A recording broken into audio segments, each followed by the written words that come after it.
विदर्भ और मराठवाड़ा में आकाल की स्थिति है, ये आकाल क्यों आता है, इसकी उपाय योजना क्या करनी चाहिए, पानी जो उपलब्ध है उसका उपयोग किस तरह से करना चाहिए और इसके साथ ही क्रॉप सिस्टम किस तरह से होना चाहिए, ये बात अमर सिंह जी। तो ये महाराष्ट्र की बात है, फिर भी ये सब देश में इसका तो लागू हो सकता है ना, इसलिए हमने ये विषय रखा है। मैं डॉक्टर द्वारकादास लोहिया जी को यहाँ आमंत्रित करता हूँ और डॉक्टर द्वारकादास लोहिया ये 1960 जब स्टूडेंट थे आयुर्वेदिक कॉलेज में पुणे में, तब से वो उसके पहले से राष्ट्रीय सेवा दल में काम कर रहे हैं और उसके बाद संयुक्त सोशलिस्ट पार्टी और इमरजेंसी में 19 महीने जेल में थे।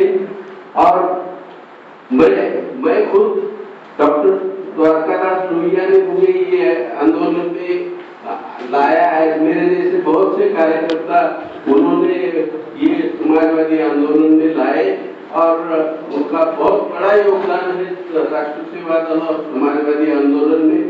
अभी फिलहाल अंबाजोगाई में एक एनजीओ जो आज से हम एनजीओ बोलते हैं, ऐसा एनजीओ नहीं देखेंगे, संस्था चलाते हैं। ये संस्था की तरफ से पूरे 50 गांव में किसानों को आर्थिक मदद करना, पानी का जो भी उनके लिए करना, कुएं खोदना, ये सब काम वो करते हैं। और अफाम नाम की जो संगठन है, ये अफाम के अभी अध्यक्ष है वो, इसलिए हमने यहाँ उनको आमंत्रित किया है। मैं डॉक्टर द्वारकादास लोहिया को आपका जो भी है लोगों को बताए।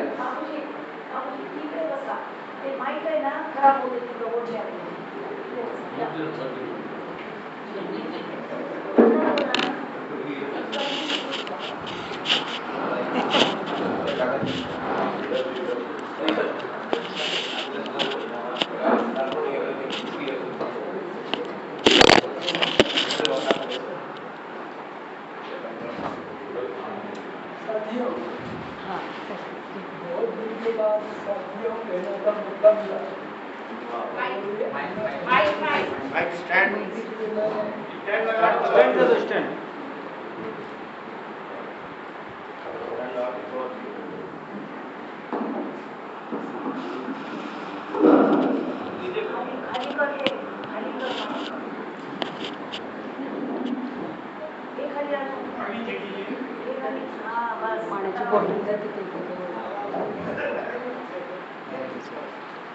विषय मेरा जरा आप जिस पर चर्चा की है करने वाले हैं, इससे जरा हटकर है।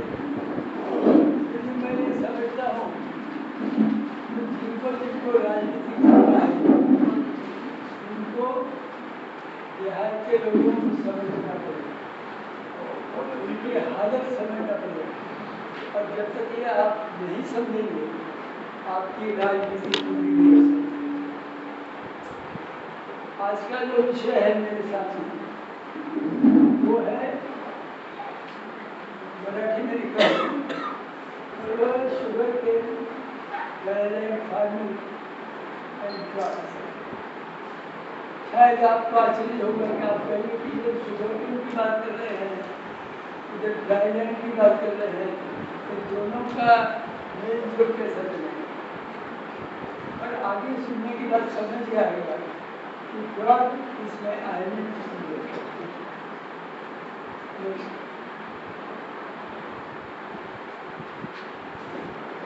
पहले 2-3 चीजें मैं कहना चाहता हूँ, शायद आपको पसंद नहीं गिरी, पर ये पूर्व पीठिका है। जब तक ये नहीं समझते, इसका एनालिसिस जो हम करना चाहते हैं किसी भी चीज़ का, तो नहीं होता। पहले सोचेंगे कि ड्रॉट का जब सवाल आता है, आवश्यक गुणों से हम कहते हैं, स्केर्सिटी कहते हैं, इसमें दो चीजें महत्वपूर्ण होती है। ड्रॉट या तो खाद्य पदार्थ की कमतरता, ड्रॉट या तो पानी की कमतरता, इसलिए दोनों को भी समझ लेना बहुत आवश्यक है। इसलिए मैंने देखा कि इस दुनिया में कितना पानी है,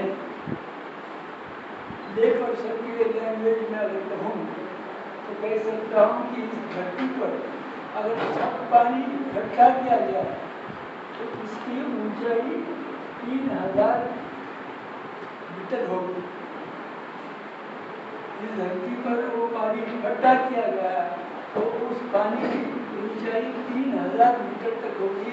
इतना पानी दुनिया में है। फिर इसका असर भारत पर क्या है?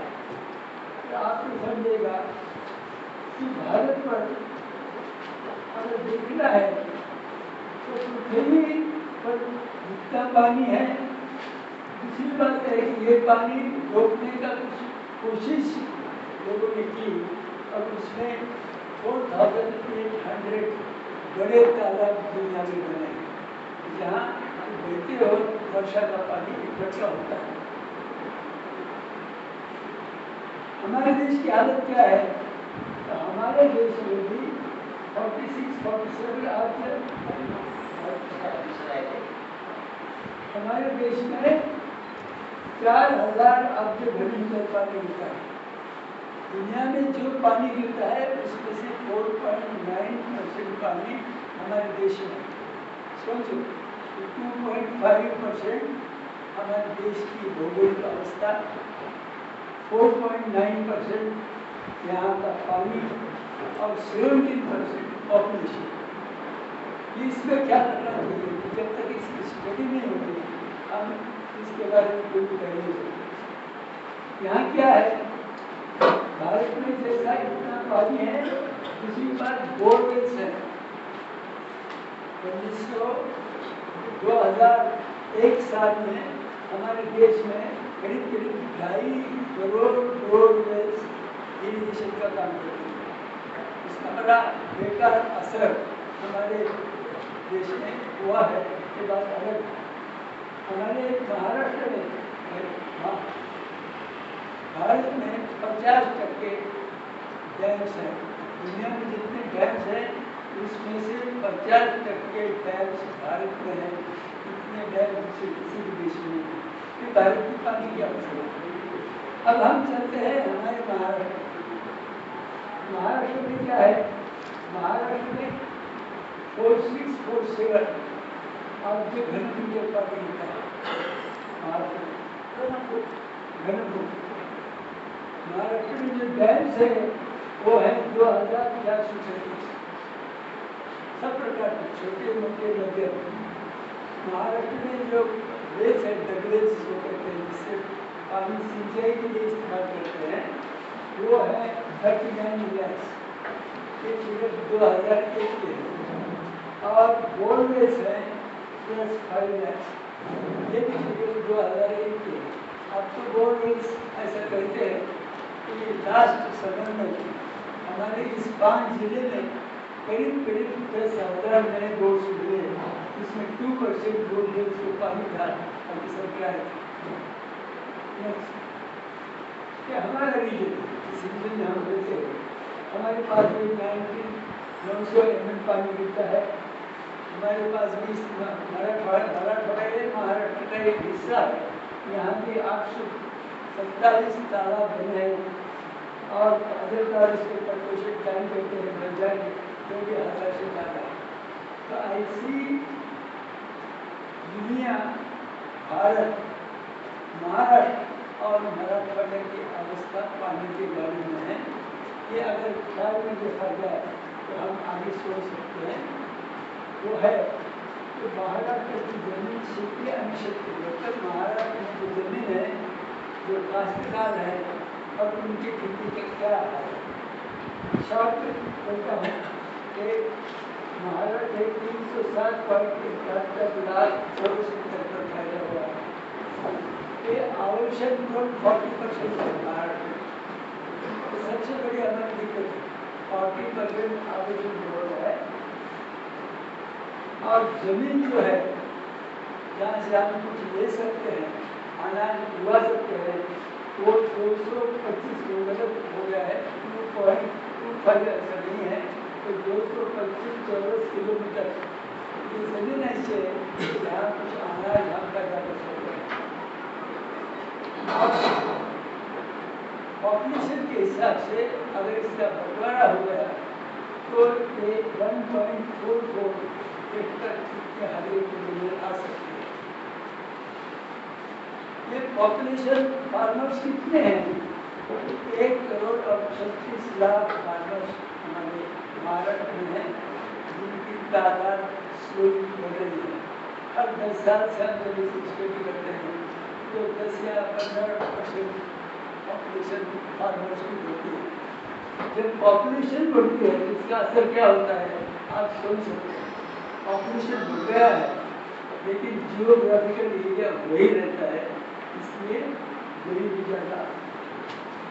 अब ये जो अभी जो देखेंगे काश्तकार और जमीन, इसके बारे में आप सोचेंगे उसका क्लासिफिकेशन अगर किया तो आपको समझेगा कि हमारे देश के महाराष्ट्र के ये जो काश्तकार हैं, फार्मर्स हैं, उनकी अवस्था क्या है। हमारे महाराष्ट्र में 1 हेक्टर से भी कम ऐसे 49% काश्तकार है।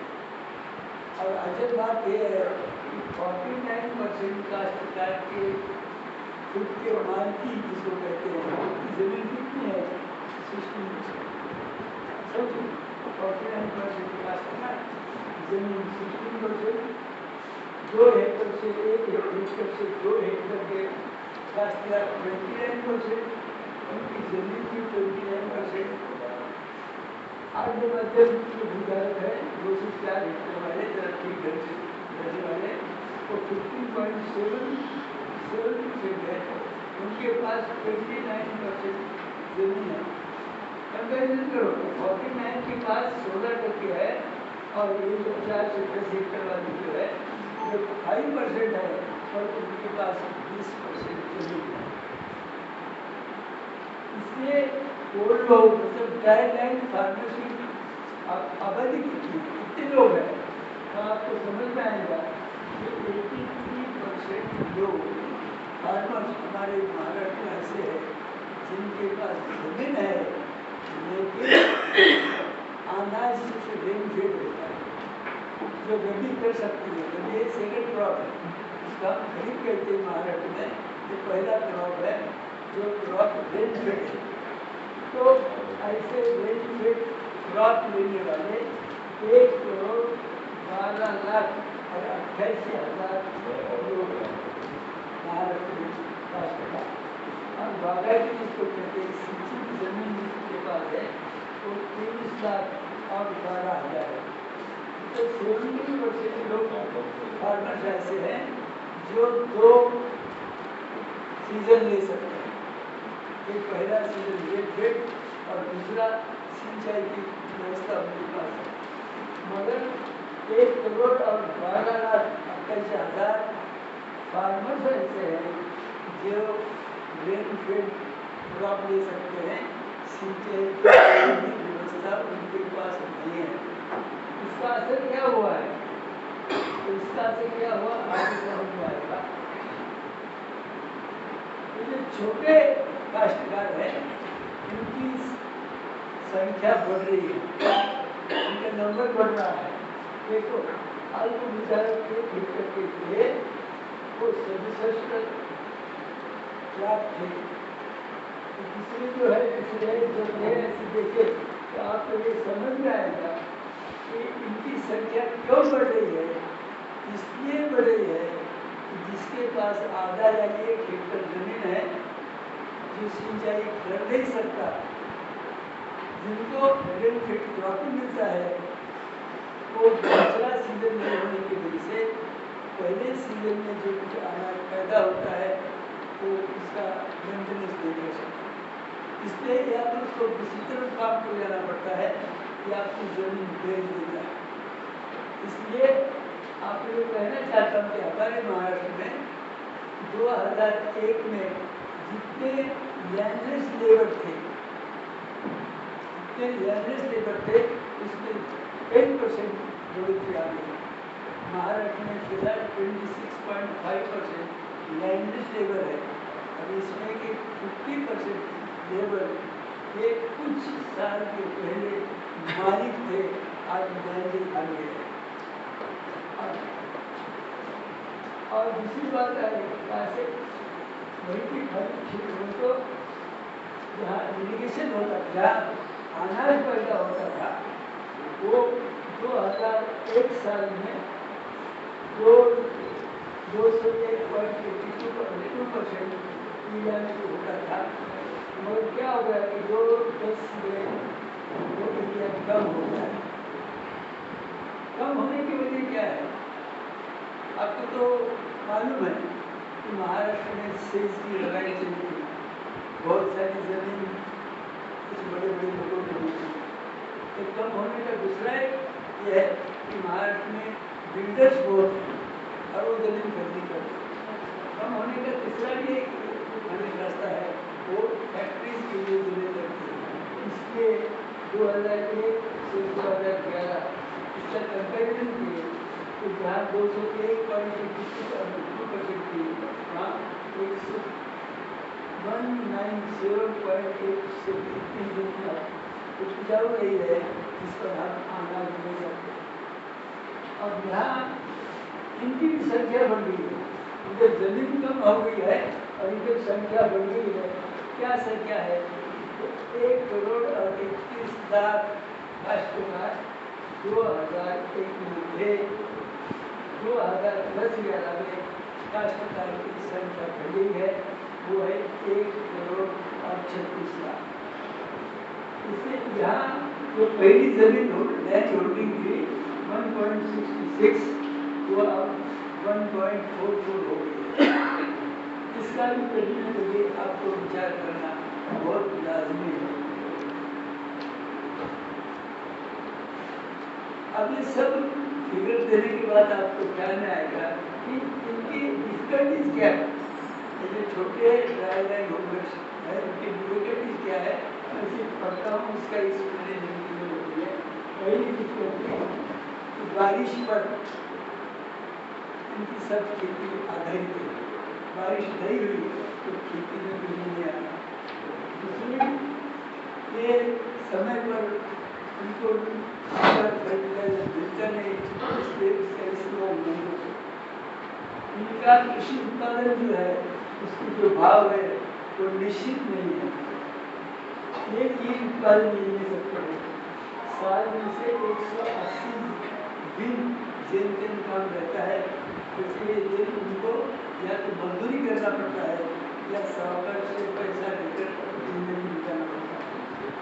कभी कभी काम के स्थलांतर माइग्रेशन हो जाता है और हमारे पास विशेषता भिंड जिले में सबसे बड़ा माइग्रेशन शुगर के माइग्रेशन, करीब 7 लाख लेबर्स भिंड जिले से महाराष्ट्र के सभी शुगर फैक्ट्री में जाते हैं। और नाक की आत्महत्या मुश्किल, नाक जो पानी गिरता ही नहीं, वर्षा होती ही नहीं, तो अनाज पैदा नहीं होता तो आत्महत्या होती है। आपको मालूम होगा कि 1995 से 2014 तक अपने देश में 2,98,000 इतनी आत्महत्याएं काश्तकार की अपने देश में। महाराष्ट्र को पूछेंगे तो हमारे महाराष्ट्र में इसी दिन में 60 लाख और 92,000 लोगों की आत्महत्या। इस प्रांत में इस छोटे से विभाग में मराठवाड़ा में 4 महीने में 151 लोगों की आत्महत्या हुई। आत्महत्या करने वाले कौन थे? स्टडी की तो सामने सत्य ये आया, आत्महत्या करने वाले ड्राईलैंड होल्डर थे और छोटे काश्तकार, बड़े काश्तकार थे। जो बड़े काश्तकार है उनके पास सोर्स ऑफ इनकम एग्रीकल्चर है, किसी के पास किराना दुकान है, किसी के पास ट्रैक्टर है, करें, कोई सरपंच है, ऐसे अलग अलग सोर्स ऑफ इनकम है। छोटे काश्तकार के पास ये भी सोर्स ऑफ इनकम नहीं है, इसलिए आत्महत्या बड़ी है। आत्महत्या क्या दूसरा एक अकाल दुष्काल हमारे मराठवाड़ा में लगातार गए 2 वर्ष में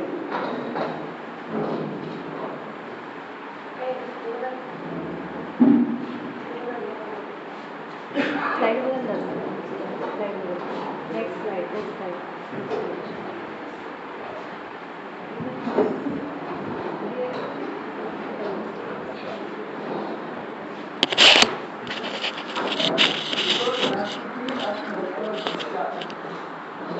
दुष्काल में देखो इसकी फ्रीक्वेंसी कैसी बढ़ती है, ये तो आपको मालूम है। पुराने जमाने में 1 से 22 से 17 तक बहुत सारे दुष्काल हुए, और अगर आगे देखेंगे इस स्टडी के तो आपके ध्यान में आएगा कि हर सदी में दुष्काल का नंबर बढ़ रहा है। सदी में 4 दफा दुष्काल सूखा गया, जिसमें हजारों लोग मर गए। 17वें शतक में 6 दफा, 18वें शतक में 24 दफा, 19वें शतक में 38 दफा और 20वें शतक में सदी में 60 टाइम्स 60 दफा दुष्काल सूखा है। और इसमें लाखों नहीं करोड़ों लोग अपनी जान दी। दुष्काल क्यों है, ये क्यों बढ़ते जा रहा है? मेरा कहना है अगर सरकार इस पर सोचती नहीं है तो ये तो सिलसिला बढ़ती जाता है। आज 60,000 है, कल शायद 100 हो सकते। हर साल दुष्काल होता है महाराष्ट्र में, मराठवाड़ा में तो 2 साल दुष्काल। इसका कारण क्या है? अंदर ही आ गया है, ये जो कम पानी पर आने वाले जो चीजें हैं इसके बारे में इसका कारण दुष्काल का कारण मेरे दृष्टि से 2-3 है। पहला सबसे बड़ा कारण हमारी पॉपुलेशन बढ़ गई। आपको मालूम होगा कि 1830 में दुनिया की पॉपुलेशन का हिस्सा हो, और उस समय कहा गया कि 1830 में 100 करोड़ लोग फिर 1930 में फिर जनगणना हुई और 100 साल में 100 करोड़ हुए 200 करोड़। 1960 में फिर जनगणना हुई 300 करोड़। 1975 में फिर जनगणना हुई 400 करोड़। मैंने पहला 100 साल 100 करोड़ बढ़ने के लिए लगे और 34 में सिर्फ 15 साल 100 करोड़ बढ़ने लगे, और जब 500 करोड़ पॉपुलेशन हुई तो आखिरी 12 साल में हुई। और अब तक आप जान गए कि अब हमारे देश की पॉपुलेशन क्या है। जब हमें संयुक्त महाराष्ट्र मिला, हमारे महाराष्ट्र की पॉपुलेशन 3 करोड़ और 24 लाख। आज हमारे महाराष्ट्र की पॉपुलेशन 11 करोड़ और 95 लाख। जब हमको आज़ादी मिले हम 35 करोड़ थे, आज तो 121 क्या 125 के आगे चले गए। तो ये बढ़ती हुई जो लोक संख्या है, जब लोक संख्या बढ़ती है तो खाने वाले मुंह बढ़ते हैं। जब खाने वाले मुंह बढ़ते हैं तो इसके लिए अनाज ज़्यादा लगता है, इसके लिए पानी नहीं लगता। बहुत सारी समस्या है, लोग की संख्या बढ़ने की बात आती है। दूसरी बात क्या हुआ है, जैसा ये दुष्काल सूखे का पहला टारगेट लोक संख्या है, तो तुरंत मेरे हिसाब से गन्ना है।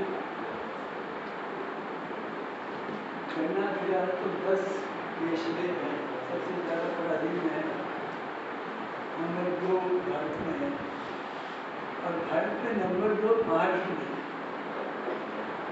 कितना गन्ना है आपको बता दो कि 2001 में 1992 में सिर्फ 12.5 मिलियन टन इतना शुगर हमारा है। और 2001 में हमारे पास गन्ने का एरिया कितना हुआ 5,78,000 हेक्टर पर गन्ना लगा है। बट आज कितना है? आज कितना है? 1912 और 13 में 2013 और 12-13 में हमारे महाराष्ट्र में 10,22,000 हेक्टर पर गन्ना लगाया गया है।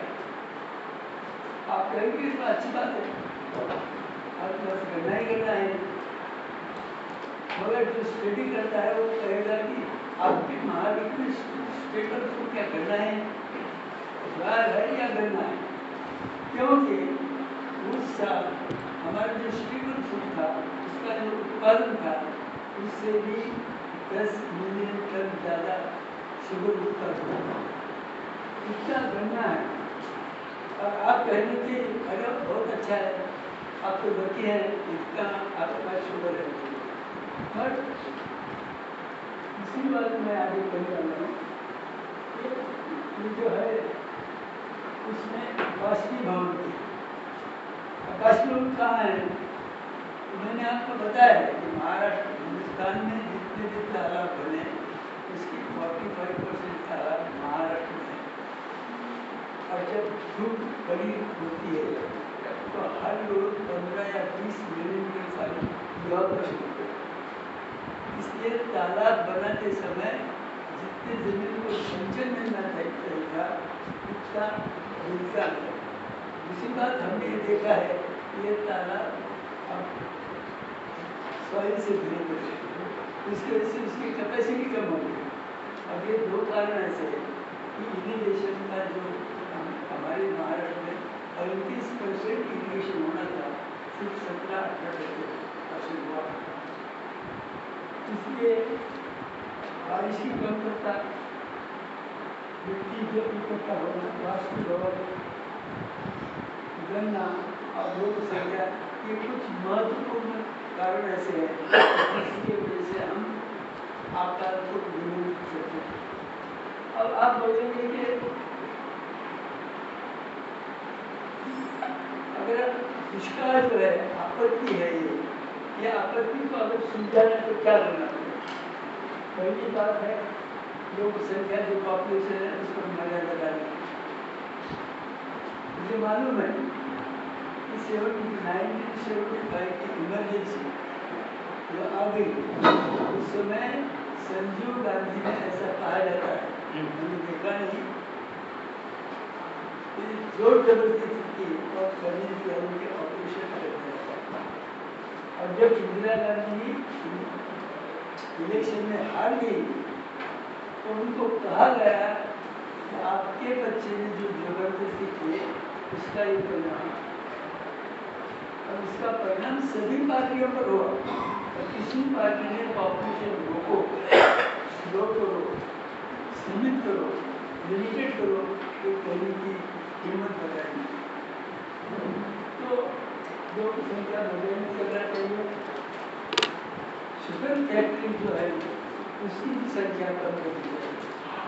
आज हमारे महाराष्ट्र में 204 शुगर फैक्ट्री है, और दुर्दैव ऐसा है कि 204 में 80% sugar factory drought zone India में है।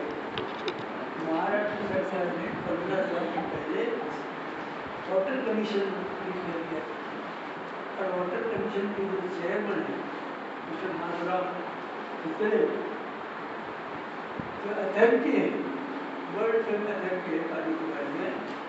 तो मैंने गवर्नमेंट को सजेस्ट किया था कि ड्रॉट प्रोन एरिया में इसी प्रकार का शुगर फैक्ट्री भेजना नहीं चाहिए, कहीं नहीं तो गन्ना भी लगाना नहीं चाहिए। ऐसा अगर हुआ तो कुछ दिन के बाद ये सारा बंदोबस्त होगा, तो उनको सुना नहीं और वो बढ़ते रहे। इस साल भी 179 शुगर फैक्ट्री चल रही, इसमें कोऑपरेटिव थी, प्राइवेट थी, तो उस पर भी रोकथाम लगाना बहुत जरूरी है। और पानी का पुनर्वापस, पानी के बारे में आगे विचार करना चाहिए। वेस्ट वाटर जो है, 1 लाख आबादी में जो रोज वेस्ट वाटर इकट्ठा किया जाए तो उस पर 400 या 500 हेक्टेयर सिंचाई हो सकती है, इरिगेशन हो सकती है। और इसका प्लान पूरे देश का अभी तक तो कहीं आया नहीं है। मिलाना बहुत लाजमी है, ड्रिप वाटर हार्वेस्टिंग कर सकते हैं, पानी को क्षेत्र निकाल से सिंचाई के लिए बोर बनने की जरूरत है। मैंने शुरुआत में कहा था कि 2001 में हमारे देश में 2 करोड़ और 50 लाख बोरवेल्स ऐसे थे जो रोजाना लाखों लीटर पानी सिंचाई के लिए जमीन से निकालते थे। और इसकी वजह से अपने वातावरण को बहुत कल्याण हुआ है। इसलिए सिंचाई के लिए बोर पर 100% बंद कर दिया जाना चाहिए। ये हम गए 25 साल से कर रहे हैं, माधवराव चित्रे भी अभी यही कह रहे हैं। हमारे पेरेंट्स बहुत ठीक है, ऐसा नहीं होता। बाहर निकालना चाहिए, जल स्रोत पानी उसका सभी वाटर अलग ढंग से किया जाए। महाराष्ट्र में ऐसा कानून है कि जो तालाब बने तो तालाब का अगर पानी इस्तेमाल करना है तो वहाँ पानी समिति करना बहुत लाजमी है। और पानी समिति के हाथ में वहाँ का मैनेजमेंट दे दो ताकि पानी का इस्तेमाल ठीक ढंग से हो। और कुछ जगह बहुत ही अच्छा हुआ है, ऐसी पानी समितियाँ बहुत कम जगह हो गई। हर तालाब का पानी समिति किया तो सिंचाई क्षेत्र बढ़ सकता है और ये जो गरीब काश्तकार है उनको भी पानी मिल सकता है। और एक चीज़ है कि 1993 में एक कानून बना। क्या कानून बना है कि ऐसी लगवेल या बोरवेल जो गांव के पानी के लिए इस्तेमाल की जाती है उसके आसपास कहीं भी 500 मीटर अंदर कोई भी दूसरे ने लगवेल नहीं लेना चाहिए या इरिगेटेड नहीं लेना चाहिए। और ये जो कानून है कोई भी संभाल सकता है। और इसका असर क्या हुआ कि सरकार कहता है कि अगर पानी के लिए बोरवेल बनाना है तो वो 60 मीटर की उसकी गहराई होनी चाहिए। और ये जो प्राइवेट वेल्स बने हैं वो 60 से 600 फुट बने हैं, इसलिए गांव के वेल का पानी चले जाता है और जो खेत के वेल है जो बहुत डीप है उसमें पानी आ जाता है। इसलिए इस कानून का भी उल्लंघन नहीं होना चाहिए, ऐसा हम समझते हैं। अब ये महाराष्ट्र की जल नीति जो है वो ठहराना बहुत लाजमी है। उसमें सिंचाई सटी बोरवेल नहीं, मतलब इरिगेशन के लिए बोरवेल का बिल्कुल इस्तेमाल नहीं होना चाहिए। जो भी आज बोरवेल्स है सब बंद करना चाहिए। दूसरा कोरल से 3000 घंटे का इतर में लोग क्या वो सही है तो हर थाईलैंड फार्मर को एक दफ़ा साल में 300 घनमीटर पानी मिलना चाहिए। 300 घनमीटर इसका मतलब 1 घनमीटर होता है 1000 लीटर। 300 घनमीटर इसका मतलब 30 लाख लीटर पानी एक फार्मर को देना चाहिए। अब आप कहेंगे कि इतना पानी कहाँ से चल रहा है, तो भी देखेंगे कि क्या होगा। घर में डेली स्लोगन ऐसा होना चाहिए या धोरण जिसको पॉलिसी कहते हैं ऐसा होना चाहिए कि जो डैम्स हैं, जो वेल्स हैं, जो नदियाँ बहती है उसका पानी सिंचाई के लिए इस्तेमाल करो, इरीगेशन के लिए इस्तेमाल करो और बोरवेल का पानी सिर्फ पीने के लिए इस्तेमाल करो। ऐसा सरकार और दूसरा आदित्य बोलदार सिंचना सभी पाण्याची सोय, मतलब जो छोटे काश्तकार है उनको सिंचाई के लिए या इरिगेशन के लिए पानी मिलना चाहिए। और सवाल ऐसा है कि हमारी पॉलिसी तो अच्छी है, प्रैक्टिकल इसका हो सकता है, तो देखेंगे प्रैक्टिकल होता है, हो सकता है, ऐसा हो सकता है। स्लोगन ऐसा करो, पानी दूसरा टिका है, मतलब वाटर पे शुगर केन के जाने के बजाय तो दूसरे जो अनाज हम लगाते हैं उसके रुक जाना चाहिए।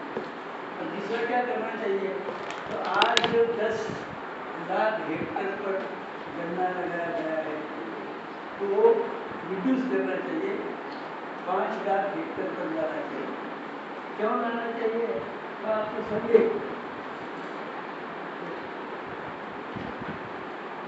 ये ख्याल में जब हम ड्राई लैंड होल्डर जो काश्तकार है उनको पानी देना चाहते हैं तो पानी मिलेगा कहाँ से, तो यहाँ से मिलेगा।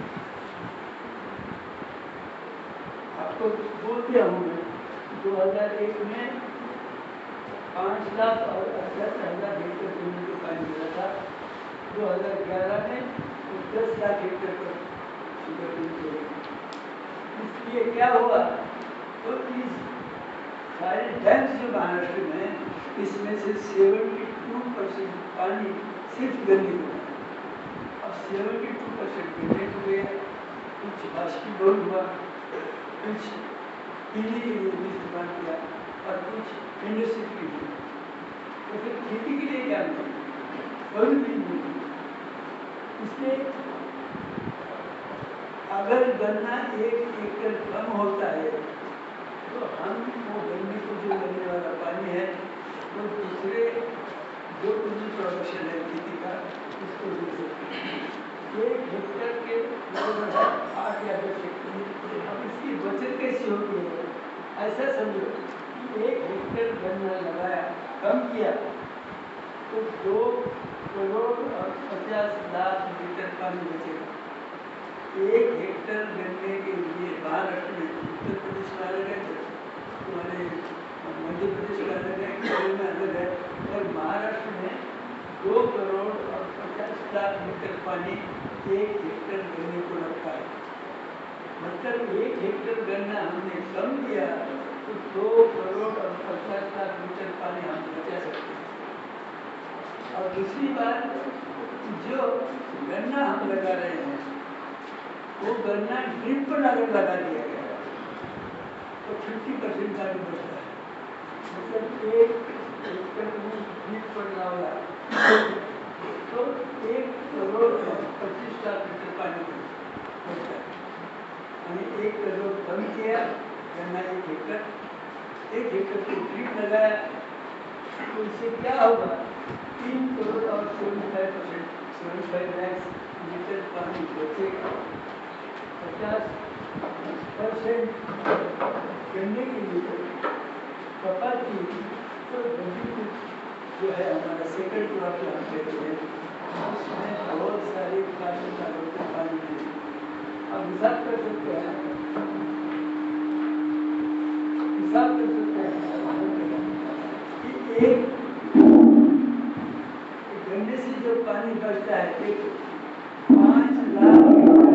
5 लाख हेक्टेयर से जो पानी बचा वो पानी और 5 लाख हेक्टेयर ड्रिप किया वो बच गया पानी।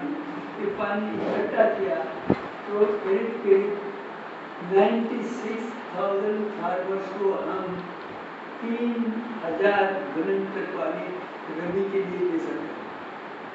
हमारे पास छोटे फार्मर कितने हैं, तो आपने देखा होगा 1 करोड़ और 12 लाख की नजदीक है, इसमें से 96,000 लाख फार्मर को अगर ये पानी मिल गया तो मुझे ऐसा लगता है कि महाराष्ट्र का चित्र बदलेगा और आत्महत्या का जो ये है असर है वो कम हो जाएगा। इसलिए अब देश की एक पॉलिसी बनना चाहिए कि जिस चीज़ की हमको जरूरत ही नहीं है वो शुगर क्यों हम जाते हैं। शुगर तो ये धंधा है, शुगर ये लीडरशिप बढ़ाने का दिमाग है, शुगर ये पॉलिटिकल फील्ड में जाने का हाईवे है, ऐसा मैं समझता हूँ। इससे महाराष्ट्र में किसी भी क्लासिफायर का फायदा हुआ नहीं। इसलिए ये जो हमने विषय लिया है, ये विषय में इस पर आप जैसे बुद्धिजीवी लोगों में सोचना चाहिए। इसलिए ध्यान बुझ कर ये विषय आपके सामने मैंने रखा कि क्या कितने घूमने की जरूरत है, क्या बोरवेल से इरिगेशन करना ठीक है, क्या छोटे काश्तकार हैं उनको पानी नहीं देना अच्छा है।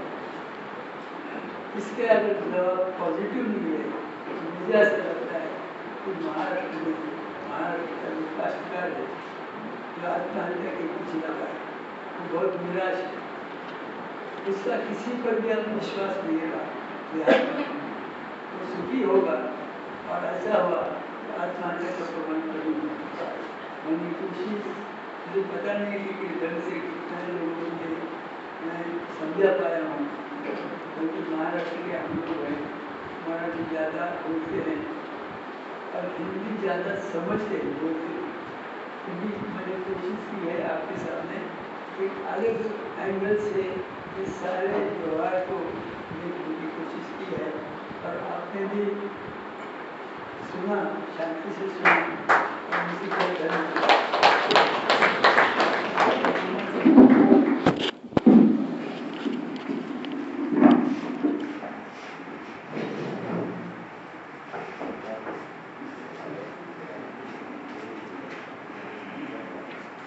साथियों, अभी जो पानी को लेकर के सुना, मुझे लगता है कि हो सकता है महाराष्ट्र के कुछ साथियों की जानकारी में हो, लेकिन देश भर के जो साथी थे उनकी जानकारी में तो बिल्कुल ये सब फैक्ट्स जो रखे तो नहीं थे और उसका क्या महत्व है वो सबको समझ में आया होगा। और मतलब जब हम पूरी बात करते हैं, समाजवाद की जब बात करते हैं, तो पानी का बंटवारा जो है वो भी बराबरी के साथ में हो, ये भी एक बड़ा सवाल रहता है। पानी के लोकतंत्र का सवाल भी रहता है, बहुत सारे सवाल हैं। मेरा अनुभव ये है कि सवाल जवाब हाथ में लेंगे हम लोग, लेकिन मेधा जी से अनुरोध करूँगा कि मेधा जी ने पानी के ऊपर बहुत अभ्यास किया है। आपको मालूम है बिग डैम्स की जो रिपोर्ट तैयार हुई थी हिंदुस्तान की तरफ से, वो उसमें प्रतिनिधि थी और पूरी दुनिया के पानी के संकट को लेकर के और बिग डैम्स को लेकर के रिपोर्ट बनी थी। और इसके अलावा नर्मदा के चलते और पूरे देश के अंदर जो अलग अलग डैम्स हैं या जो पानी को लेकर लोग काम कर रहे हैं, उनके साथ में जो उनका इंटरेक्शन है, मुझे लगता है हम सब में से सबसे ज्यादा है। और इसीलिए हालांकि अलग तरीके से इस शिविर के अंदर उनका हस्तक्षेप होना है, लेकिन क्योंकि यहाँ पर पानी के ऊपर चर्चा चल रही है तो मैं जरूर चाहूंगा कि कम से कम 10 मिनट का एक संक्षिप्त पानी को लेकर के जो उनका विचार है और उनका अनुभव का सब सार है वो उनके बीच में, हम सबके बीच में रखें और फिर उसके बाद में थोड़ा सा चर्चा हम लोग करेंगे जो 2 प्रेजेंटेशन हुए उसके ऊपर, और उसके बाद में आगे जाएंगे। वेद जी।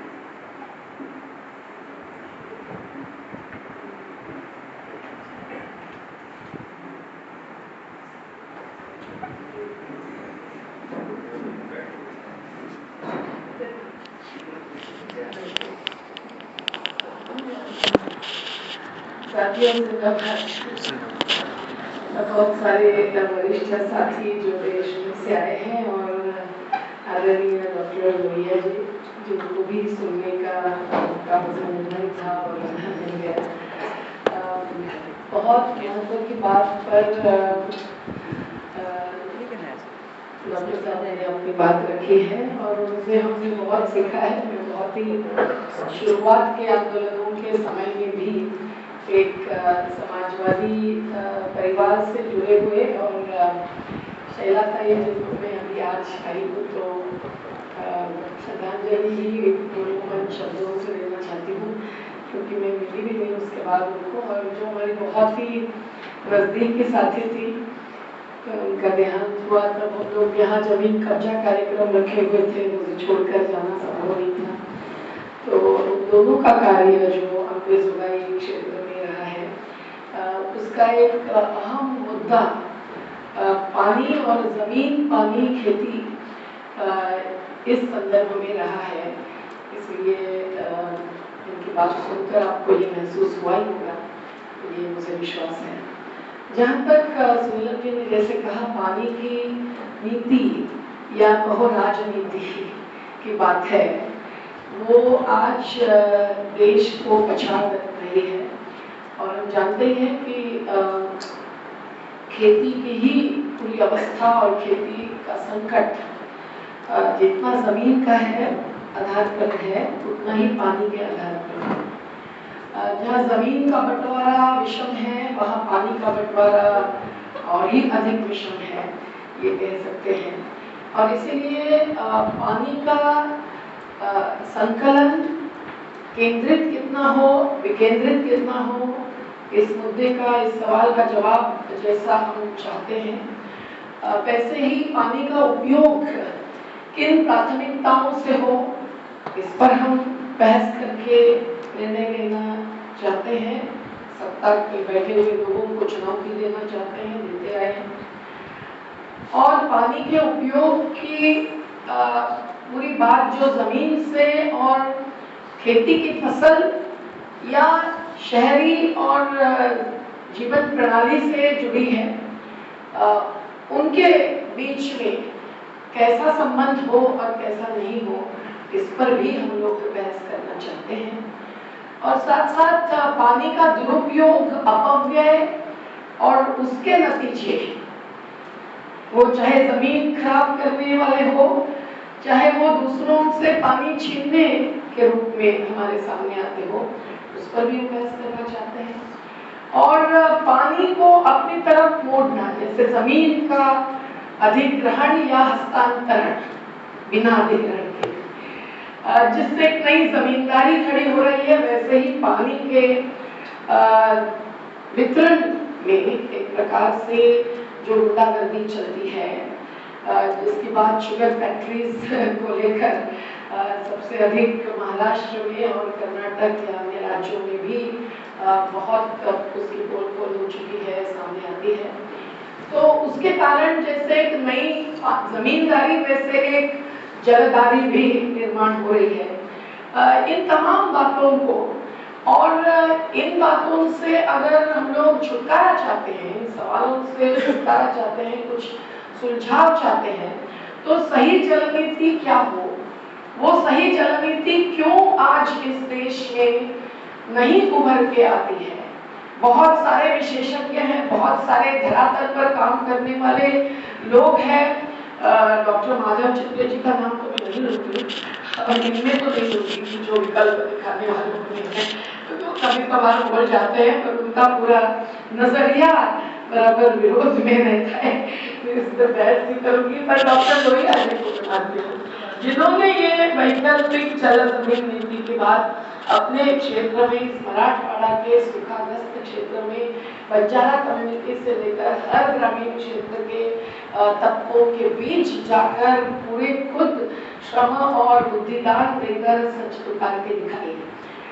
तो ऐसे वैकल्पिक दिशा देने वाले, रखने वाले बहुत सारे लोग, संस्थाएं, कुछ संगठन भी होते हुए भी क्यों नहीं अपनाई जाती है, इस सवाल को भी हमने चुना जरूरी है। आज तो देश में जो चित्र है जल, जंगल, जमीन, खनिज संपदा या मछली को लेकर, वो है नैसर्गिक संसाधनों पर स्थानिक समुदायों का अधिकार नकारने का या छीनने का, और दूसरी बाजू जो पूंजीपति है उनको देने का। और इसलिए जो निजीकरण हो रहा है, वो राज्य या शासन को सही जल नीति या सही भूनीति या सही विकास नीति की तरफ लेने के लिए राजनीतिक इच्छा शक्ति ही नहीं होने के कारण उनके सामने भीख मांगने की स्थिति नहीं दिखा रहा है।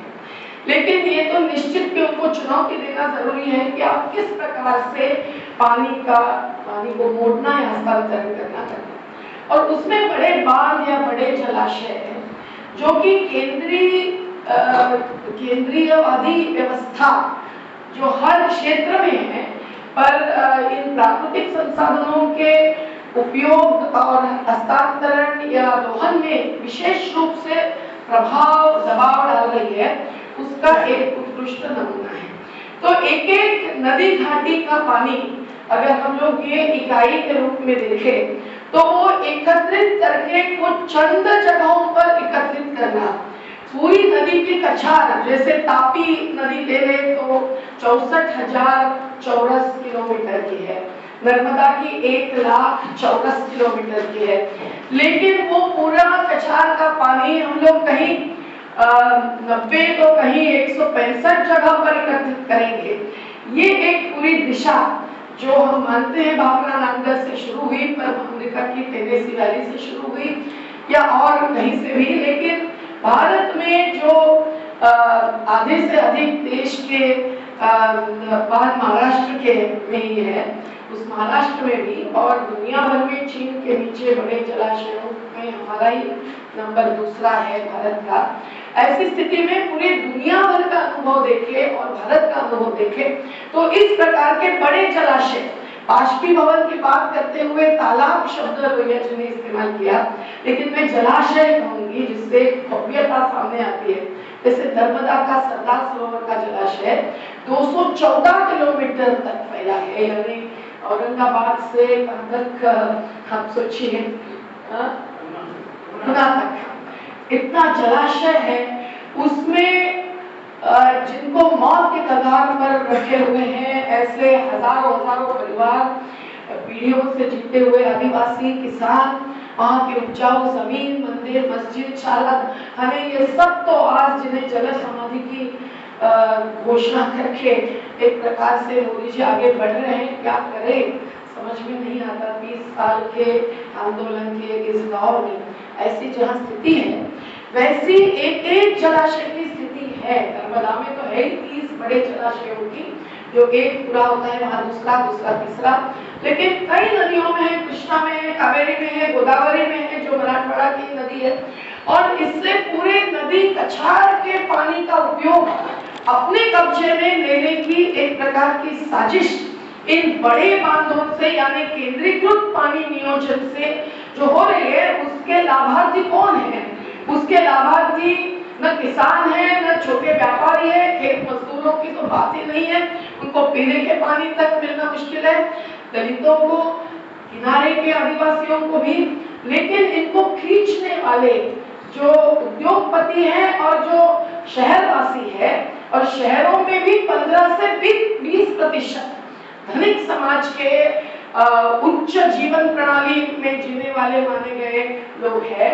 इन सब में हम सब भी कहीं ना कहीं कंटिन्यूम पर है, हम सबको भी छुटकारा नहीं है उससे, लेकिन ये जो हकीकत दिख रही है वो हर नदी कछार के पानी की एक प्रकार से लूट है, शोषण है, और उससे प्रकृति पर भी, संस्कृति पर भी, और इन पीढ़ियों से वहां जीते आए हुए समाजों पर भी हिंसा है, आक्रमण है, ये बात निश्चित रूप से दिखती है। और इसलिए पानी का नियोजन अगर सही विकास नीति और सही जल नीति के तहत करना है, जो समतावादी होगी, जो समाजवादी होगी, जो न्यायपूर्ण होगी, तो विकेंद्रित जल नियोजन यही रास्ता है।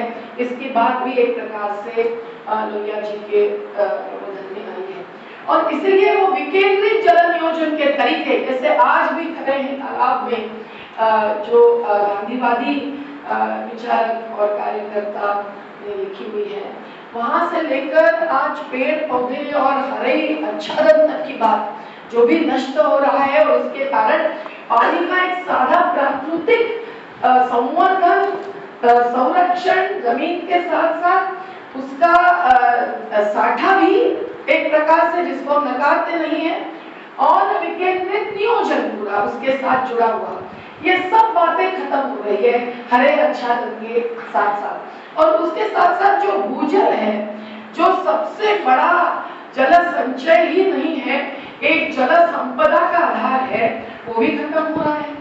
इसलिए पिछले कुछ सालों के पहले ही सैफुद्दीन सोस नाम के जो वाटर रिसोर्स मिनिस्टर बने, जिनके सामने हमें संघर्ष करना पड़ा, लेकिन उन्होंने पहला कार्य हाथ में लिया था पूरे देश के ग्राउंड वाटर के अभ्यास का, और उससे जो चित्र सामने आया है वो बहुत ही महत्व का है। देश भर में आज ग्राउंड वाटर नष्ट हो रहा है, भूजल संचय खत्म हो रहा है, कहीं जल संचय नीचे तो जा ही रहा है, पर एक्विफर्स जो कि पीढ़ी पीढ़ी में बनने वाले जल के साठे होते हैं और बहुत गहरे होते हैं, उन सब तक अब बात पहुंच गई है। और उसको निकालने वाले कौन है? जो 1000 फीट से 3000 फीट तक जा सकते हैं नीचे, वो कोका कोला और पेप्सी के कारखानदार हैं और दूसरे उद्योगपति हैं। और उन लोगों ने जो ये पानी का चुराना किया है वो केवल जहां अधिक पानी है उस क्षेत्र में नहीं, राजस्थान के काला डेरा जैसा क्षेत्र, जहां पूरे राजस्थान के क्षेत्र में, जिसे मरुभूमि कहते हैं, कुछ इलाके ऐसे हैं जहां पानी बचा हुआ है, वही बराबर उन्होंने डेरा डाला है। और जहां पानी नहीं बचा है, पहले ही ग्राउंड वाटर के मैप में संकटमय स्थिति जहां बताई गई है, वहां भी वो आक्रमण करते हैं, उन्हें कोई पाबंदी नहीं। इसलिए भूजल उपयोग के नियम बनाना, और जो नियम बने हैं जैसे 93 के महाराष्ट्र के, उनका बहुत कड़े रूप से इस्तेमाल करना, और उसके पीछे हम सब ने करना जितना जरूरी है, उतना ही भूजल संचय बढ़ाने वाला पानी के नियोजन का चक्र, उसके रचनात्मक कार्य और उसकी संघर्ष के साथ साथ उस सबको आगे बढ़ाने के लिए एक राजनीतिक, आर्थिक, सामाजिक अवकाश निर्माण करना, ये भी हमारी दिशा होनी चाहिए।